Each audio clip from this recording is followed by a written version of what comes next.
అధికారంలో ఉన్నటువంటి వాళ్ళు ఇతర పార్టీల మీద దాడి చేసి ఒక నియంతృత్వ ధోరణి పరిపాలన సాగించి ఇష్టం వచ్చినట్టుగా వివరించేదానికి ఇది సంకేతం అనేటువంటి విషయాన్ని చాలా కళ్ళగట్టినట్టుగా అర్థమైంది. ఈ పరిస్థితిని మేము చాలా సీరియస్గా ఖండిస్తాం.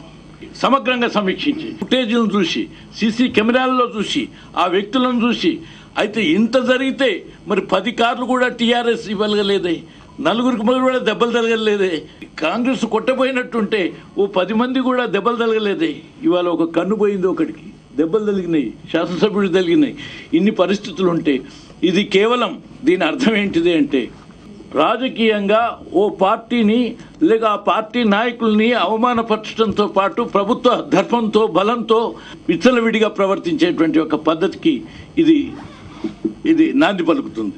ఎవరి మీద ఉంటే వాళ్ళకి కేసులు పెట్టడమే కాదు, ఒక జ్యుడిషియల్ ఎంక్వైరీని నియామకం చేస్తే ఎవరి పాత్ర ఏంటిదో చేసి ఈ ప్రభుత్వం నిజంగా న్యాయంగా వ్యవహరిస్తుందనే దానికి సంకేతం ఉంటుంది. వాస్తవంగా జరిగిందే అర్థమవుతుంది.